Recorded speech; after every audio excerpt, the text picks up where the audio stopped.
All right, so it is 7 o'clock. We're going to go ahead and get started. Good evening, everybody. My name is Eric Wright. I am the Education Director for the Wisconsin Veterans Museum, and I'd like to thank everybody for joining our discussion tonight of arguably one of my favorite movies, probably everybody else in here as well, The Hunt for Red October.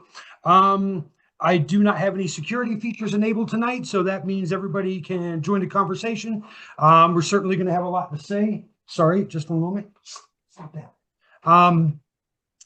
So everybody just, kind of speak in turn, respect everybody's observations and viewpoints and opinions. We always have a really good conversation, but I do see that we have a lot of new people tonight, which I am not complaining about one bit at all. I see Lisa as well. Hello, Lisa. Haven't seen you in a while. Before we get started, though, I just want to say that this event is supported and sponsored by the Wisconsin Veterans Museum Foundation, with support for the foundation coming in memory of General Albert Wilkening. So thank you to the Wilkening family and to the Wisconsin Veterans Museum Foundation for their continued support in our free virtual programming. Like I said, my name is Eric. Everybody's here tonight to talk about The Hunt for Red October from 1990. This movie was directed by John McTiernan, who you might know from Predator, Die Hard, and another one of my favorite films as well, The 13th Warrior, amongst many other films. Cinematography was done by Jan de Bont. This was when he was still a cinematographer before he got into the directing side of Hollywood. So there's a lot of films out there that he has not dual credits for because he didn't direct in cinematography at the same time. But he definitely went from being a cinematographer to a director and has done many fantastic films. Of course, this film stars Sean. I'm not even going to try to do a bad Sean Connery accent. Never mind. Sean Connery, Alec Baldwin, Sam Neill, James Earl Jones, Scott Glenn, amongst many others. Principal photography was done mostly in California, some up in Washington State between March of '89 and February of '90.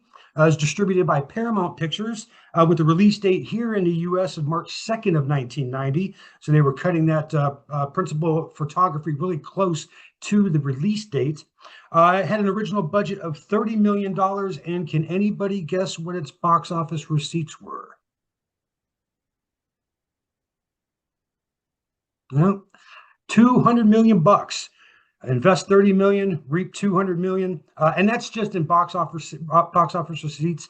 That's not DVD sales, streaming that we have nowadays. I'm sure it's made far more money since then, but quite a nice little profit for Paramount Pictures.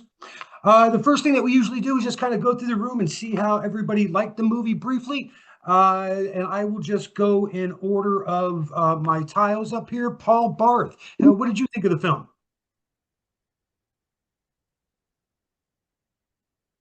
Can you repeat the question, please? Just a quick overview of what you thought of the film. Thumbs up, thumbs down. Well, we actually have a group here. There's four of us. Fantastic. We watched the movies with our teenage sons, our 14 and almost 17-year-old. And I think all of us gave it a big thumbs up. Excellent. Excellent. Chris, how about you? I really liked it. I saw it when it first came out. Enjoyed it again. Kind of hard to get past a Russian commander with a Scottish accent, but that's the way it goes. And we will go into that. We will talk a little bit about that as we move through the questions. Greg Smith, how about you? What did you think of the film? Well, all I can say about the accent is at least it was an accent, which is good. I thought it was pretty well done and gripping, and especially at the end when you think everything is successful and then you have the cook of all people turns up and apparently knows how to wire explosives. So that was I'm going to assume he's not really a cook. I think you're probably right. He might have been one of the KGB guys on board or something. But it was very enjoyable, and hope springs eternal, that the world will one day see that there's more to be said for liberty than tyranny. Yeah. Mike, how about you?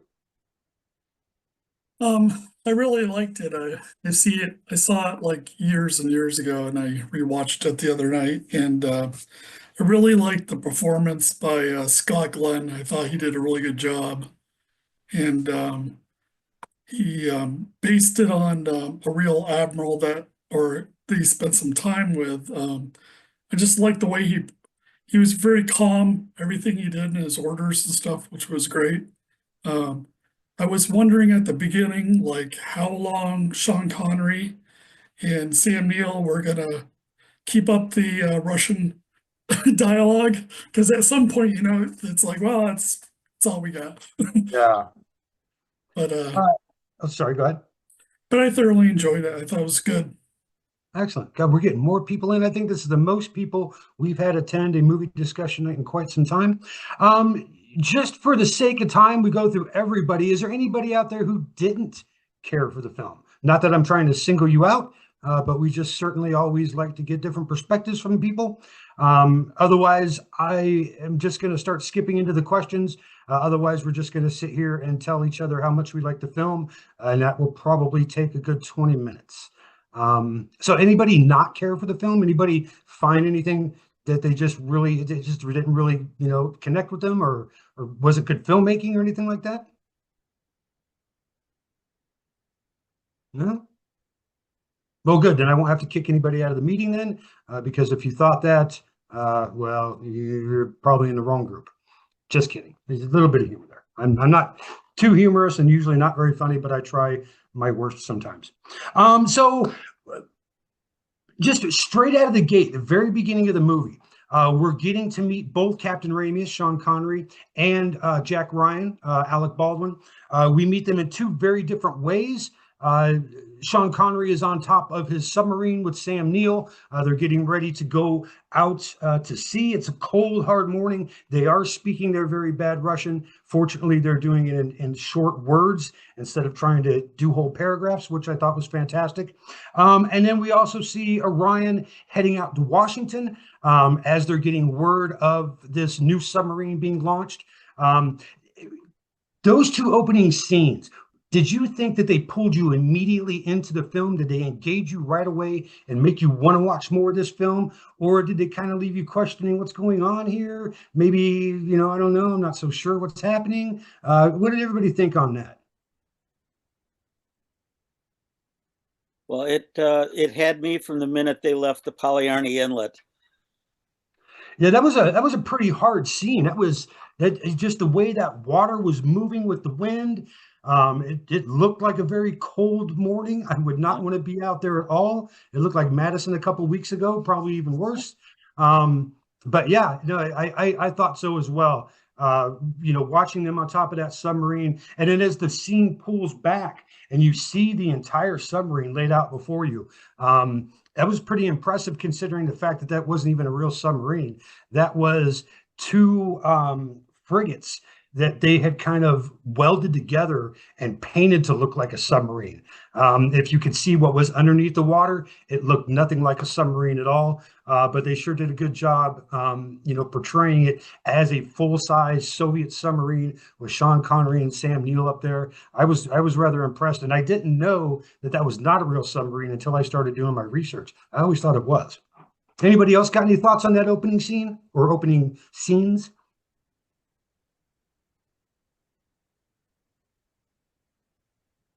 No? Just speak up. Yeah. I mean, Go ahead, Steve. I actually read the book first before watching the movie way back in the day, and for me, it kind of shocked me a bit because that was like the first 100 pages of the book was that first 10 minutes of not even 10 minutes of the movie. So it was kind of shocking at how good they did a job or the job that they did at kind of getting through that exposition of getting Ryan onto the airplane and getting the submarine launched at the same time, because they zipped through it pretty quickly in the movie, and I guess you get to know what you need to know. Having never read the book, Steve, what was there like more conversation between Ramius and his second? What was going on in those 100 pages that was condensed into that first couple minutes of the movie? It's actually a lot of the things that kind of come in a little bit later. The whole point that they get the photos of the submarine, they're getting them off to Ryan. Ryan's getting onto the airplane. They're launching the submarine. All of that's kind of happening. Where in the movie, he's talking about, oh yeah, I've got the pictures. You know, they came from British intelligence. They're actually talking about, you know, more about how the pictures came about and everything else before they get to the point where he meets, you know, talks to Admiral Greer or meets with Skip. Okay. Yeah, I you know, as I watched the film, I always kind of wanted to go back and read the book. I don't know, call me lazy, I just haven't. But I always wondered, you know, what are going to be some differences there? And so, Eric? yeah, that's a good perspective. Eric? Yes. Yeah, Chris. I thought it was kind of interesting. There was a contrast with in the Ryan part of the opening and then the closing of the movie. In the opening with Ryan, his daughter can't sleep without the bear and wants the new bear. And Ryan's on the plane and he says he can't sleep because of the vibration and so on. At the end of the movie, he's sleeping like a baby and he's got the bear next to him. Yeah, yeah. I didn't bring that up in my questions. I started, you know, once I started to run into 3 pages, I'm like, okay, I need to cut these questions a little short now. But I did want to mention, or at least talk about that dichotomy between him in the opening scene and him in the final scene flying home. That's thanks for bringing that up, Chris. So the film immediately grabbed our attention. We're off and running. And now we are meeting Ramius. He's on his sub. He's commanding. He's doing his thing. And Sam Neill lets him know, hey, political officers in your cabin. You need to go open orders. He goes in there. We know what happens. But I've always wondered, I think I know the answer, but maybe somebody will shed some different light on this. Was his killing of that political officer, do you think that was premeditated? Did he have that in mind? He was already going to do it? Or do you think that was kind of like a spur of the moment? He's not going to, there's no way we're going to get by with this guy. So I need to take care of him right now. I think it was premeditated because he knew that he would be the person to kind of contradict anything the senior officers were doing. He would find out. I did see some trivia, and there was some reference that his character was based on Putin, but I don't know if that's true. I have read something like that, and I think it was Steve who brought it up as well, or maybe it was Greg, talking about how Sam Glenn based his character off a real submarine commander. He did go in the submarine. He spent a couple of days with them. He did go down. I think the lowest they went was like 600 feet. You know, that's, for me, there's a lot of character development that goes on in the acting world, but I don't know if I can climb in a submarine and spend a couple days on there just to get into my character. Me personally, I'm not so sure I could do that. There's a lot of other people who probably could, especially if you're, you know, former Navy, a former submariner. But I'm not so sure I could do that. Oof, gives me the willies just thinking about it. Anybody else want to chime in on that killing of the political officer? I think Fred Thompson's character later, the admiral on the Enterprise, kind of sums it up pretty well. Is that a Russian captain isn't going to leave port without a plan. So, You know that, yeah. I really think that kind of sums it up pretty well. Is that everything he did had been planned for months, and the killing of the political officer was going to happen. Didn't matter if it was, you know, that Putin, whether he was somebody that he knew before or somebody brand new, they were going to die, and that they weren't going to make it out of that his cabin alive. So maybe Connery's just, you know, playing it the whole time, like, you know, maybe this is going to happen, maybe it's not, when he already knew exactly what was going to happen. Yeah, that's a good point. I hadn't thought about that comment from the commander of the Enterprise, but you're right. They definitely do hit that point, you know, in the movie, that, yeah, Russian commanders don't take a dump without a plan. One Um, other little, one other Sorry, no, I was go going little, to ahead. say, one other little aside that I just found interesting was the fact that the spilled tea in the two different places, in Ramius's cabin and in the Kremlin office. You know, Well, and both major plot twists had spilled tea. and going back to his cabin as well, I always wondered, once he kills them, just before he calls the doctor, he takes out the original orders, lights them on fire, and as they're still burning, he calls the doctor. Never made any sense to me. You're going to smell the smoke of the paper in the cabin. Where are you going to put all these burning papers at as you're calling other officers to come check out your crime? I don't know. That was just always a little pet peeve of mine. Sorry, Ricardo, you were going to say something? I was going to say something about the other missile keys. He needed the other missile key just in case of anything else. That would, if someone else had the key, they could be potentially launch missiles or do something else without him. Yeah, and what about when he calls the cook over, who's obviously, you know, KGB or GRU or something like that, and he also has the doctor there. He tells both of them, "I'm taking the other missile key and keeping it for myself." Would that have flown in any other real world situation? I don't think so. But Go ahead, Greg. For one thing, it made it very clear right from the outset that the admiral was bound and determined to do this. There was no hesitation. It was startling in how fast it happened. And the other people who are responding to this situation, this guy is dead. And this admiral is giving them orders. I can see how they would be so, surprised and startled that they would go along with him. So it's kind of like the message was to the audience, this guy means what he's talking about. There's no BS in there. And he knows very well that with his rank, he has the status to do what he wants especially when people are surprised. Yeah, and you know, we have to remember as well, this is the Russian Navy at the height of the Cold War, or maybe not the height of it, but as it's still Cold War period. And there's nothing quite like a God on earth than some sort of Navy commander out at sea. especially in the sub. Yeah. Well, Sorry, I'm getting another person coming in, and I'm looking at their name that they're using, and I don't think I'm going to let them in. I think that they're here to cause problems, so I will just not let them in at all. It's very odd, very explicit and graphic username that they're using. Nope, sorry, we're not having any foolishness. Eric, Sorry, go ahead. I just want to say something about the keys. What I thought was interesting was that it was the political officer that had the second key, not the XO in the sub.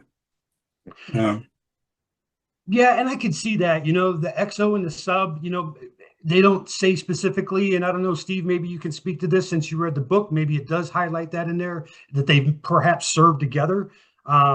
Whereas the political officer would be a completely removed entity from the actual crew itself. So I guess this is the way it always struck me, is that he's an independent factor. So it makes sense to give him the key as opposed to, the guy who's been my XO for 7 years. That's just my take on it. Yeah, I don't remember specifically in the book, other than I know, he did report through a different chain of command. So Ramius he did not have any reporting to Ramius. But the thing, after watching the movie so many times, having read the book ages ago, we don't really know what Ramius is up to at this point. So that's no, you're right. We don't. There's nothing really to indicate that he actually is defecting at this point. And yeah, I mean, even in the book, it doesn't quite get to that. Ryan is actually the one who finally brings it up. And maybe that's a downfall of watching, not only this film, but all the other films that we've done for our movie discussion nights is we already know the outcome. Everything's predetermined because we've already seen it before. There's nothing like watching it for that first time, being surprised by this plot twist or that one. Those plot twists just don't happen after you've watched the film for the 75th time. It all just kind of falls in line. You know where everything's going to happen. You know what everybody's going to say. It's still enjoyable, but it does take away that sense of newness, that freshness that you get from watching it the first time. So looking at the two main characters here, Ryan and Ramius, do you notice any similarities between them as far as just what kind of people they are?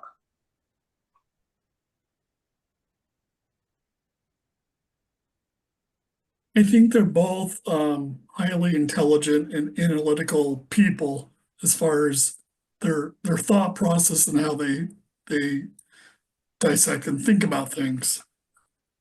They're very purposeful as far as everything they do. Anybody else got a take on that? How about differences? How are they different? I asked about similarities, but of course, not everybody's the same all the way around. There's bound to be differences. How are these two, like Mike said, highly intelligent, very purposeful men? How can they be, maybe different as well?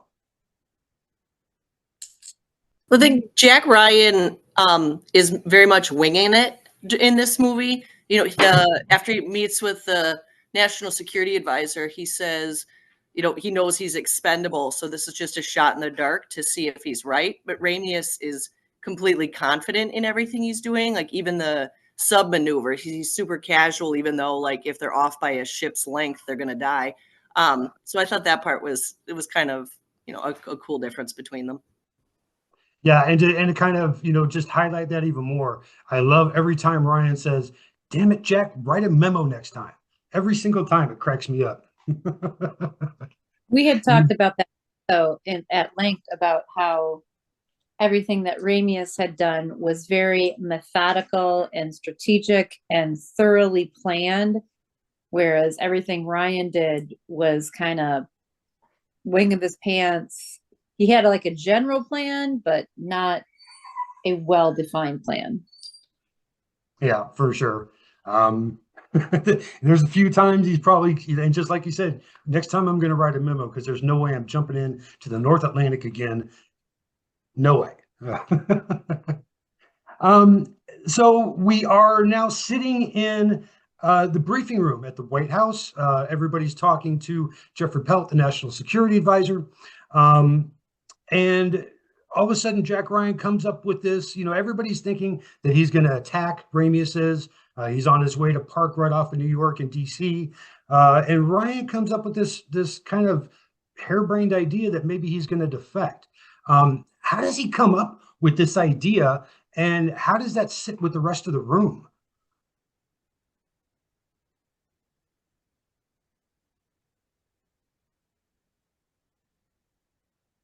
I felt like it was a little bit of a leap. He says when he's in that meeting and he says, "I know Ramius, I even met him," but he doesn't say anything about Ramius other than the fact that he was Lithuanian by birth. That would indicate he'd be the kind of guy who would defect, because he's been the commander that's taken every new class of sub out for the last 10 years. It's not like he's like, oh, he has this thing in his background, or he kind of showed his hand at some point. He doesn't really tell us what might have tipped him off to it other than the date of the wife's death. One other thing. Oh, sorry. One other thing to Ryan in that room is the only one who understands the sort of subtleties and social differences between the Eastern Bloc regions, as opposed to just lumping them all as an enemy. He recognizes the subtle difference between Lithuania and and Russia, and why they're not necessarily the same thing. And you come away from that scene thinking Ryan's really the only one who had a good understanding of that at that table. Do you think that laying out his idea, do you think that might have been detrimental had it not panned out in the real world? And of course, we're speculating, but do you think that might have been detrimental to his career if he had been wrong? Would you have sat in that room and put that theory out there? Or would you, even if you were totally sure about it, or maybe not even totally sure, but pretty sure, it's quite a big jump that he's taking to put that out there in front of all these military commanders, in front of the director of the National Security Agency. But well, on one hand, he had less to lose than any of them. He had Coming back to him being called expendable. It's like, if that's really what he thought, and he knew he had Admiral Greer behind him, then he couldn't leave that room without laying that out, I wouldn't think. Even Admiral Greer was like, "Wow, dude, that was not expected. I did not have that on my bingo card." And then so yeah, he is basically put in this position because he opens his mouth, he puts out there what he thinks, and now Jeffrey Pelton is going to give him this chance. Why do you think he's going to give him this chance? It seems like an awful big risk for the national security advisor to do. Well, they knew that he had 4 days before he was going to be within range of firing the missiles. So 3 days to go out and get a multi-billion-dollar submarine that has a brand new technology you don't have. That seems like a decent time. But at the same time, he wasn't stopping the military from going out and getting out there and starting to look for it. So Peltz said exactly what he was going to do, is that he's gonna kiss the baby and steal its lollipop. So yeah, I'm gonna send Ryan out there on this possible chance that maybe he's right, but I'm gonna stick the whole fleet out in the North Atlantic hunting for this guy at the same time, or possibly a Russian invasion. He definitely keeps his options open, for sure. I just always thought it was such a big risk that he's taking by sending Ryan out there. Of course, if he didn't, we really wouldn't have a great movie. So there's that. But I always wonder what's going through his head as he's not only hearing Ryan's hypothesis on what Ramis is trying to do, but also he's giving him, a little leeway to go out there and try to, make contact with him and see what can happen. I always wonder, what his mindset was, what his thinking was as he was going through that. I mean, it would have been more realistic if they'd gotten one field officer to go with them, but they didn't do that. Yeah, let's send a Lieutenant JG with him, and we'll see what happens then. I know something that also I thought of in the background was, what is the probability that they weren't going to also send crews looking for it? Because the probability of finding a basically cloaked sub in the Atlantic Ocean in one day, that's pretty low probability if they're not already actively hunting for it for 4 days beforehand. So I theorize they were probably doing both simultaneously. Yeah, and of course, you're 99.9% right. They would definitely have to be doing that. And you're right, to find one little needle in an entire haystack like that. What are the chances? Yeah, we would probably know where Amelia Earhart is if that were possible. Very much so. So the next section that I'm going to go to is now that everybody is kind of speculating what Ramis is going to do. All the Russians are after him. The U.S. starts to go out as well, although we're still not sure what we're doing, whether we're trying to sink him or help him, because we really don't know what's going on. The Russians know what's going on. They told him flat out he's going to defect. He's going to take the boat and the crew. And then as they're sitting there, as Ramis is telling his senior officers what he's done, that he sent this letter in to Admiral Padoran with their intentions to defect. Why would he do that? He says something about what Cortez, when he reached the New World, burned his ships, and that motivated his crew. But do you think that motivated those senior officers? I don't think it motivated them so much as it was sort of a way to guarantee that they weren't going to chicken out on him. I think more of a scare tactic. Yeah. Like an insurance policy on it. Well, and it closed all doors to going back, which I think is what he wanted to do. He wanted the door to going back to be completely closed and not an option. Yeah, because we see in that same scene as they're sitting there, you could tell some of those senior officers are not quite 100% on board. Maybe they were before they launched, but now that they've launched, and the political officer is now dead, maybe they're starting to have a reservation or two with the announcement that they can't go back. That just kind of seals the deal for them, right? Then we get to meet one of my favorite characters, Seaman Jones. I think he does a fantastic job throughout this movie, and I forgot to write down the actor's name. I usually have my list right here, but Courtney Vance. I'm sorry? Courtney Vance. Yes, thank you, Chris. I think he does a fantastic job in this film. I think he carries the film at certain points. You could tell that, at least for me, it starts to get a little labored. And then bringing him back in, I think he just, he provides that freshness to it every so often, just like with Sam Neill as well. I think both of those actors kind of just add enough to keep the movie going at certain points where it could really start to belabor itself. Jones thinks he knows where the Red October is going. He does some fancy calculations. They're talking earlier in the film about how this new sub can easily sound like an anomaly or something they call it. And so Jones goes back and he starts to plot where he's heard these distinct sounds. He comes up with this chart. He knows exactly where they're going. If you were the captain of the Dallas, would his pitch been enough to sold you on changing all your plans and heading for some phantom submarine at the bottom of the ocean, going through these corridors of rock? Was there enough evidence there?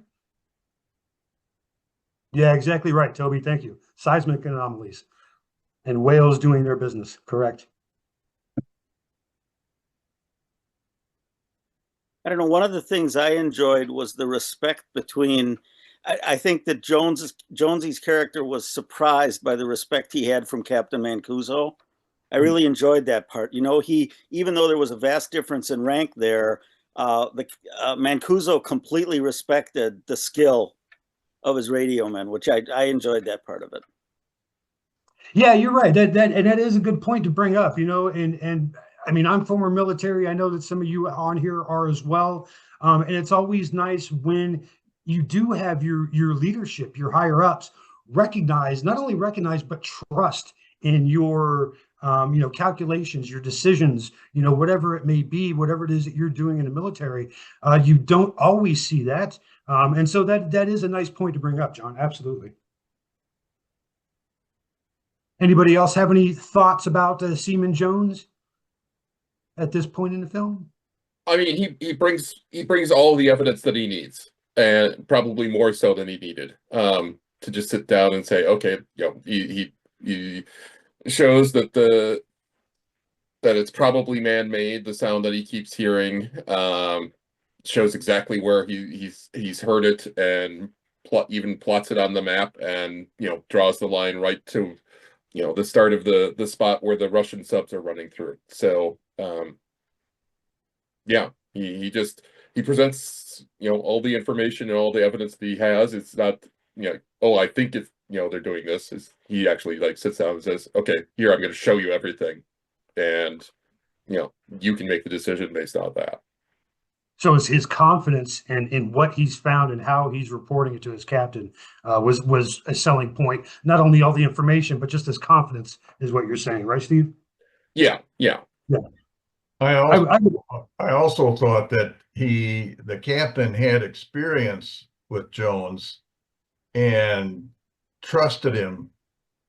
And Jones had been around for a long time, and it seems to me in the day and age of this thing and today, you got to trust your technical people.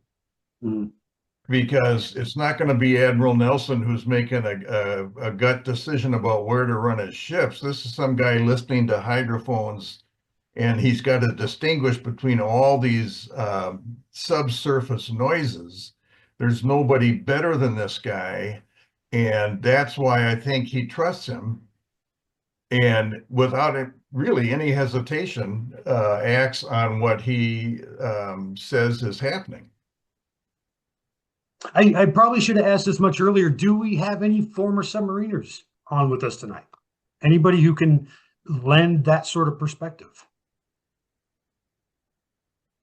No? Okay, shot. I thought maybe somebody out there might be, but Eric, I thought they did a nice job early on when you first meet Jones, of setting him up as this expert. The way he was training the other fellow on the phones, and the way he explained why something was not what it appeared to be, and that gives you some confidence later on when he goes to the captain and lays out his case. yeah, that's a good point too, because you're right. That introduction of him, I always like that scene as well. And it really, he just settles right into the film as, you know, one of the lead characters. We barely see him, we barely hear from him, but he does come across as that sort of person. You're absolutely right, Chris. So, and this is one thing I've always wondered as well. As the Red October is navigating Red Route 1, Ramius takes some chances, as Yetta pointed out earlier. You know, just even being one boat length out of place, they're going to crash this brand new sub. They'll never make it to the American coast. Why does he take so many chances going through Red Route 1, increasing the speed, you know, delaying his turn, things like that? He's defecting. What's the purpose in taking these chances with his boat and his crew? I wondered if maybe it was because he knew it was going to be his last spin as a captain, and he really wanted to take it out and see what it could do. I mean, I never thought of it that way, but that's a valid point. One last hurrah, especially with my new boat, right? I had a similar thought. I'm like, he's in a brand new hot rod. He's going to test that baby out and see what she can do. It just, I know, and you know, that is a very good point from both of you. But just to me, it just seems so reckless. You know, there's just so much there's already so much that can go wrong. Why add in another dangerous factor or two? You want to make it easy as possible. Oh, what's up, buddy? I got mine sleeping right over here. Yeah, I was going to say the Russians knew he was defecting that point, and so they kind of have an idea of where to look for him. So if he sped up and did some things out of normal, it would break off where they were. No, that's a good point too, Ricardo. Yeah, and I didn't think of it that way either. You're right. Yeah, You know, I mean, if I do start deviating, if I do start doing things that are unexpected, I'm going to put myself in a position where they may not be looking for me. yeah, I mean, they're navigating through canyons, so it's, you know, it's not too hard. They've got the map too. They know exactly the full route, where the Americans just actually, you know, they said in the movie that the Americans just didn't have their full route.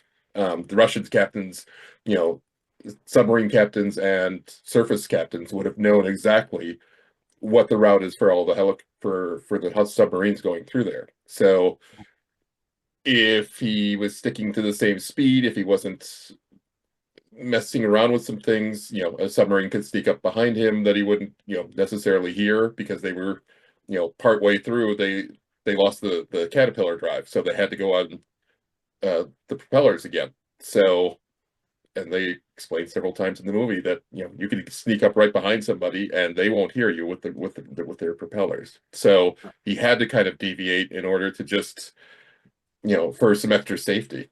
But, you know, part of it is that it was supposed to be a training mission. So you had to kind of keep that cover going.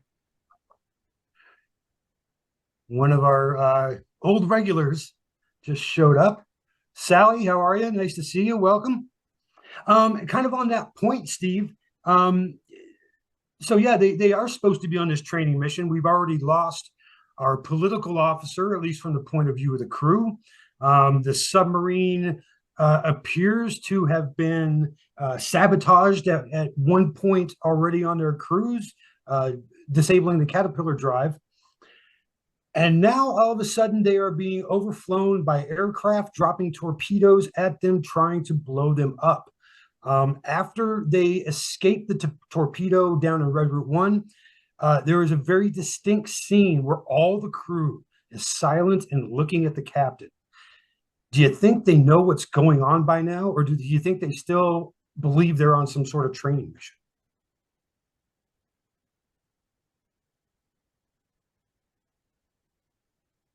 I think they're getting the idea that it's not a training mission at that point. Maybe not, flat out. Affection or Right. Right. But definitely not your ordinary training mission. Is that what you're saying? yeah, yeah. And they're better off putting their backing behind the admiral. I mean, he's the only one who can save them. Well, yeah, I mean, he's so respected in the submarine community as well. Even if this is not just a regular training mission, certainly they're going to put their faith in him, because they don't know, at least they don't have any, concrete ideas that this is all a defection. But the Russians train differently than the Americans do. Certainly they don't, or at least they didn't mind putting their troops in harm's way just for training, just to make them better troops, better sailors, what have you. So yeah, no, that's absolutely plausible for sure. You I know, think one of the impressions I got was that Connery's character had done this kind of thing for a decade or more with all these submarines probably running through the same territory. I don't think he was doing this on the seat of his pants. I think he had studied that canyon and he knew every inch of it, and where he's watching the depth meter, and I think there's a good chance that he had already studied being in that valley at every spot under some kind of threat, and he had a plan of what to do if that occurred. That was just my impression of it. And that goes back to what the skipper of the Enterprise says. Russian doesn't take a dump without a plan. Yeah. back to the crew questioning the admiral, I think what probably really made them start questioning was when they pinged the US sub, because they even announced that it was an LA class sub. So everyone knew it was an American sub, and here he's giving blatantly their position away and parallel sailing and pinging them again and going to the surface. So many things. If you were a dedicated, at that time, communist soldier, that would be so many red flags all at once.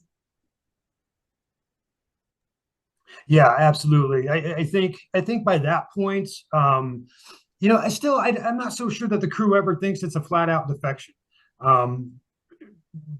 But by the time they start with that single ping and they're communicating that way, the rest of the crew's got to know something's going on.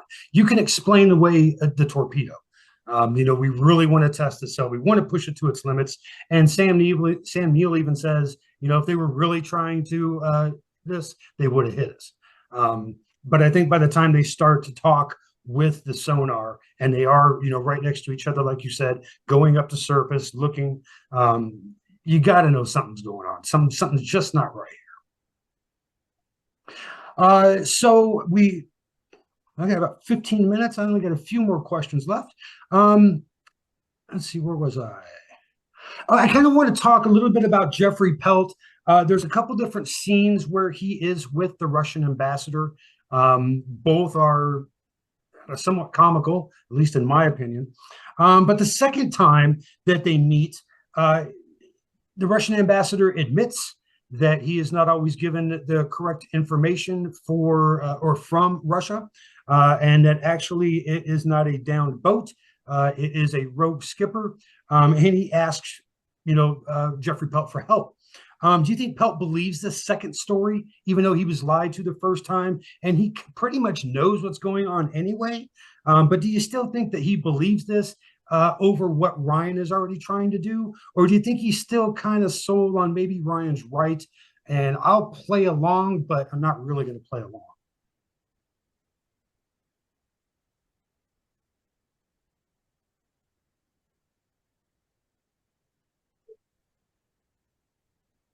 I think he's probably a little bit more sold on what Ryan's saying at that point, but he still has to assume that he's going to come and launch missiles. So,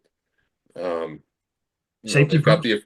the, yeah, I mean, they, that's when the kind of notification goes out to everybody that there is a rogue captain, when the Russians actually come with it. And they, unfortunately for Ryan, they can't help him out at all and say, oh yeah, it's really a defection, because they've got to ship it over to everybody in the most visible way possible.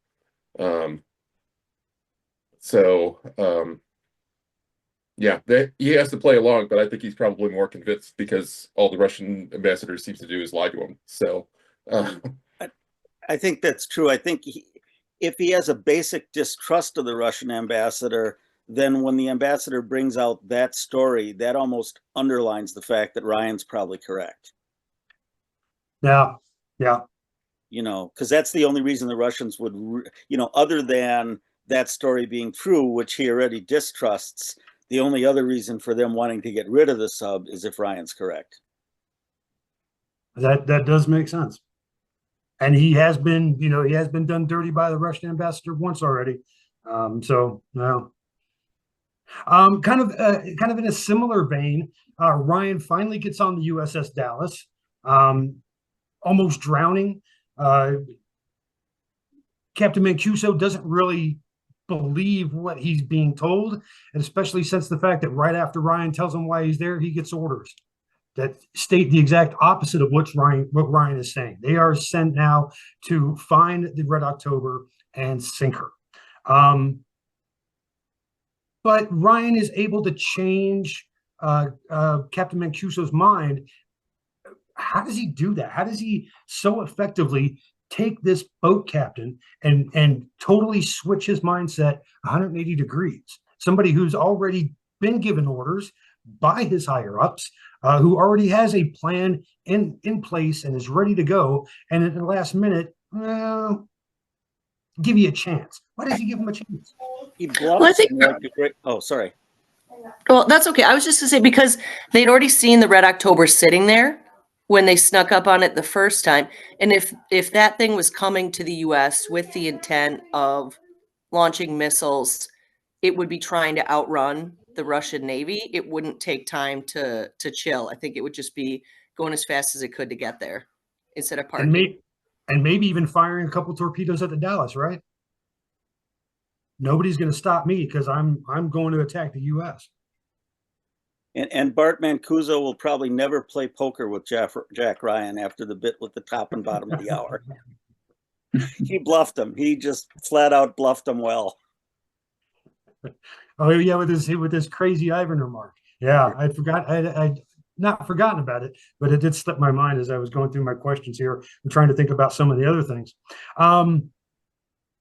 We are down to about 10 minutes. I do want to talk about the actors themselves, and we did speak a little bit about this at the beginning regarding accents. Sean Connery, Sam Neill speaking Russian, and now all of a sudden, Sean Connery's got his Scottish brogue back, nice and thick. Did this really turn anybody off for the movie? Okay, Eric. So, I know Lisa. you're used to me blabbing. Anyhow, I only got to see the last 45 minutes because everything got discombobbled. So coming in at that point and then trying to, first of all, it's difficult for me with all these things underwater and which ship belongs to where. And then because of the accents, I couldn't figure out which party was which party. So sure. Coming in at that time was not good to not have the right accents because I can understand that. It was hard. And like I said, from somebody who's seen it, 75 times, I could drop into that movie anywhere and just pick it up. But if you're watching it for the first time and you do miss a lot of that context in the beginning of the film, I could see how you would be confused. Definitely. So also, why is there a Scottish guy on a Russian submarine? How did that happen? I wonder if Sean Connery had tried anything else accent-wise, would it have pulled us out of the movie because that's just what we're so used to with him? I did read some interviews with him. He really did not want to do the Russian accent throughout the whole film. He was almost dead set against it. He almost turned down the film initially because of that. Just my humble opinion, I think the way that they made that transition in the beginning of the film, as he's talking to the political officer in his cabin, I thought that was brilliant. That was well done. Going right into his lips as he goes from Russian to English and then pull back out on him. I just thought that was masterfully done. Well done, John McTiernan, for that. But yeah, that's a good point. I thought it was just kind of weird to hear Russian with a Scottish accent. Yeah, it was weird. But we've seen a lot of other films where, Sure. a guy from Texas is supposed to be a French commander or, what have you. Hollywood's Hollywood. You have to set aside some sort of, realistic expectations and just kind of go with the flow. Sometimes it's terrible. Sometimes it's just like, oh, that was the worst. Why did they even try to do that? I don't think it was so bad with Red October. I thought a pretty decent job. No, I don't think it was bad. It's just one of those things that kind of, catches you right at the start. You live through it, it's not that bad, but it was just kind of odd to start with. One thing that we didn't talk about, or at least one of the characters we didn't talk about, very small role, Jeffrey Jones as Skip Tyler, the sub driver, who's now, I don't know, doing something with submarines in big warehouses. Not quite sure what his job title is, but it looks like it's a pretty cool job anyway. But when we do meet him, he is in this huge dry dock bay with this huge submarine in front of him, and they're trying to fit this generic docking collar on for this rescue sub. That sub that you see in that dry dock is the USS Permit. At the museum, we have the periscope off the USS Permit. It is working. It is functional. It sticks out the top of our roof at our museum. You can look around it. The kids love it. You can see the Capitol. You can see most of downtown. It's fantastic. And I just want to bring this up because if you have not been to the museum, if nothing else, we have a piece of Hollywood history there, a piece of military, well, many pieces of military history, but that one piece of Hollywood history. And I just love it. I love walking in there every day and seeing that. I can't help but think of Sean Connery on almost a daily basis when I go to work, simply because I have to deal with this periscope. And then as well, I wanted to talk about some of the other ships that they used in there. They did get an opportunity to use a couple different submarines. And I have them pulled up here. Also, they were actually on the USS Enterprise, and the scene where Jack Ryan is talking to the commander of the Enterprise. He jumps on the helicopter to go out to the Dallas. I actually had a friend of mine for many years. Unfortunately, he has passed, but he was a member of the Enterprise while they were doing the filming. He said that was the craziest time during his naval experience. Just having this Hollywood crew invade the Enterprise off the coast of San Diego. It was completely parked. It wasn't moved anywhere. But just to have to see all this happen and be a part of it and get to interact with everything, he just said it was just the craziest but most fantastic time that he's ever had on that ship. And I mean, this is the USS Enterprise. That's saying something. Even if you just have to go back to land, you still get launched off of the aircraft carrier and a little plane just to, go back to San Diego. I can't see how anything would top that, but apparently a Hollywood crew invading your aircraft carrier, that's pretty good.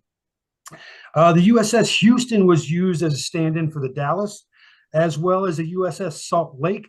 Anytime you saw in the movie a sub breaching the water at a very accelerated pace, that was this USS Salt Lake. As well, the USS La Jolla and the real Dallas was used during the filming as well. So there was a lot of coordination with the U.S. Navy. U.S. Navy initially was reticent to give them this sort of coordination, but they were kind of hoping that Red October would do for the sub forces what Top Gun did for the aviation forces. I don't know how much that played out, but it made for a fantastic film. And as you can see, if you can see on Chris's picture here, he does have many different screen captures from the film itself. One of them is a mock submarine that was suspended about 40 feet in the air on hydraulic lifts. It would shift and it would move. That's how they filmed the interior shots of the submarines as they were going throughout the film. So there's a lot of different aspects that they had to use in order to be able to capture some of this. What I would like to get from everybody out there is, how do you think they did with the underwater effects? Did you find that realistic? Did you really think that they were underwater? Because they were not. My teenagers found them quite amusing, not ever having seen a movie from, I mean, my oldest was born in 2008, so yeah, they found it very funny. No CGI, just straight up Hollywood mechanics. Yeah, they would. So for the underwater scenes, especially when there was a submarine in the scene, they had not a full-size model, but a pretty big model attached to like 12 different wires so they can make a nice smooth motion. They would put smoke in between the camera and the vessel that they were trying to film. And then the only thing that was added later was the little bubbles of water that you would see. That was all done not by CGI, but by something similar, back in 1990. Anybody else got any thoughts on some of that filmmaking process?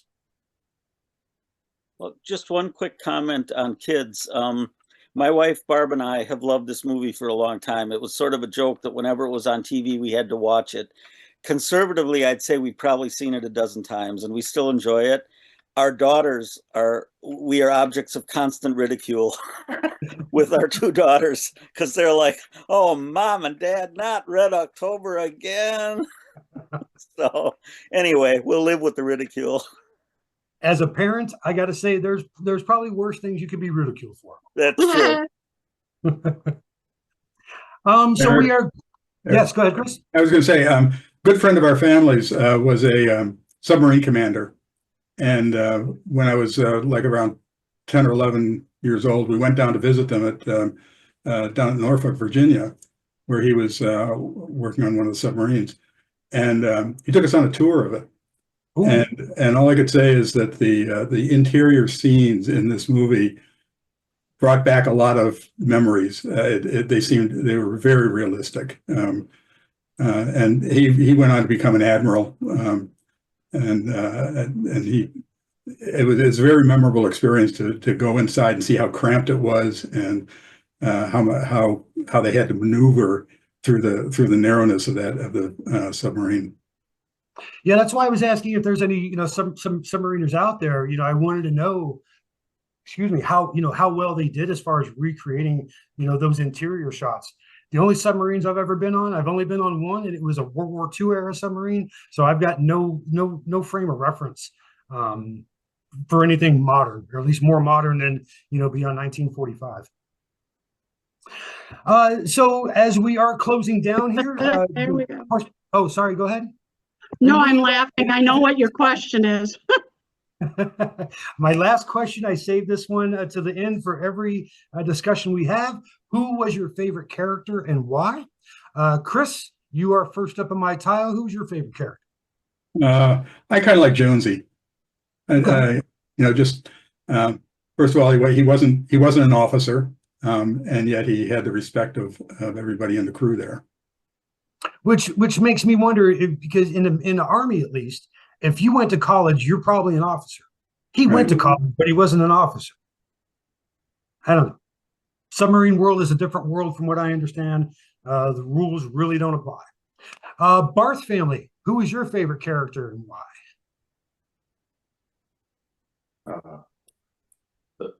How could it not be the Russian with the Scottish accent? That's my husband's opinion. For me, I think it was the sonar guy. I can't remember the character name. Jonesy? Yeah. I still am eternally questioning the mini sub, why he went. Like, of all the people on the US sub, why, I mean, of course, from a strategy, like a plot perspective, he had to be there. Yeah. But from like a No. resource perspective, that one, I'm like, what? But yeah. I always wondered that too. Yeah, I could see Ryan being there. I could see Captain Mancuso being there, and then Jonesy. No offense, Jonesy, but yeah, why were you there? That never made sense to me either. Sally, how about you? I have to say, I cannot stand Alec Baldwin as an actor, but I really enjoyed him in this one. It was a surprise to me to like him. So right, I choose all right. him. John, how about you? I think both of us, my wife Barb's here with me too. I think both of us would vote for Jonesy. We just both really enjoyed that character, and especially the fact that they got a Paganini versus Pavarotti joke in there. And you can tell we've seen the movie a lot, but no, I think it would have to be Jonesy for us. Catherine says that she really likes the Sam Neill line. I would have loved to have seen Montana. Do you think they'll let me drive from state to state? No papers? No papers. Yetta, who is your favorite character? I liked Sam Neill too. I felt like there were some moments between him and Ramius that really humanized Ramius. Like there's the one part where Ramius straps himself in with a seatbelt and Sam Neill's trying to not tip over and Ramius catches his mug. I feel like those little moments really fleshed out who Ramius was. I think they added a lot to the story. Excellent. Greg, how about you? Oh, you're muted there, buddy. Jonesy, I think, because he seemed very realistic American character. Ricardo? Oh, you're muted too, sorry.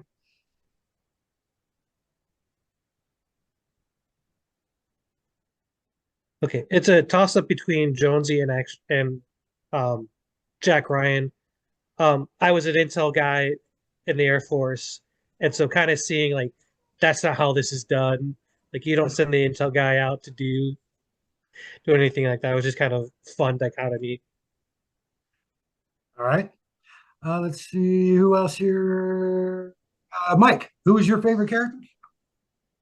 I'll probably stand by my original and Scott Glenn's character, Captain Mancuso.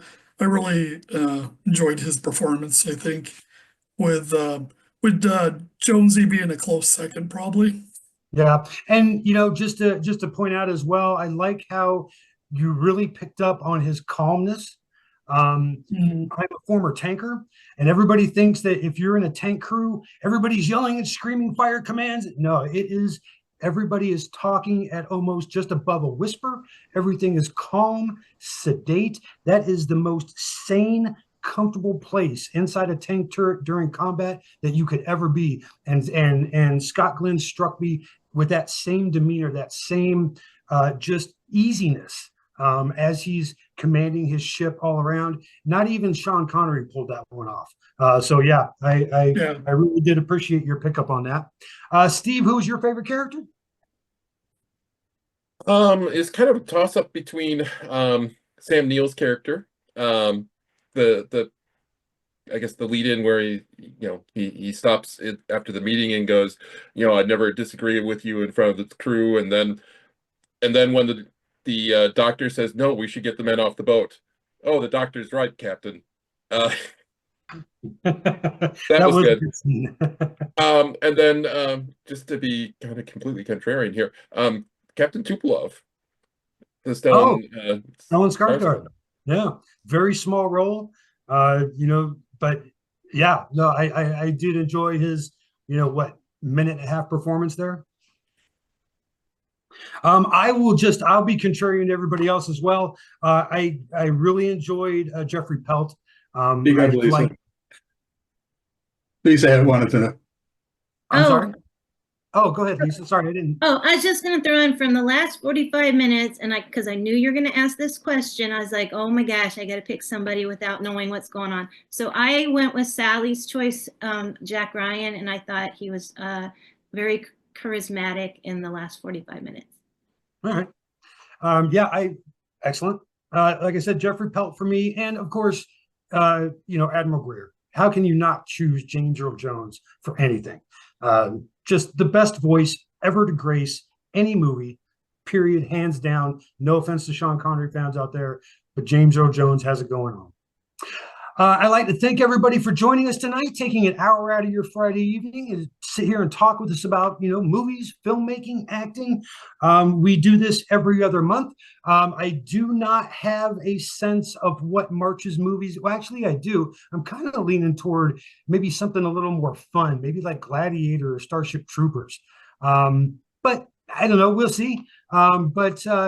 Please look at our website. I will have all of my programming till the end of summer. I will have that up in about the next week and a half. We won't have anything until March, so plenty of time to check out the website, see what's coming up, and then get registered. And I'm trying to think if there's anything else that I'm missing for right now. We do have some movie screenings coming up at the museum between now and the end of summer, 3 of them to be exact. I don't want to start going into those yet. I will be announcing those along with all the other events coming up. So if you want to come and actually watch a film and not just talk about it, like I said, we will be having 3 movie screenings at the museum. So we'd like to see everybody if you can. If you're in the area, come out for that. That would be fantastic. But that is not going to take the place of our movie discussion nights. Like I said, our next one will be at March. I always try to do it on the last Friday of the month.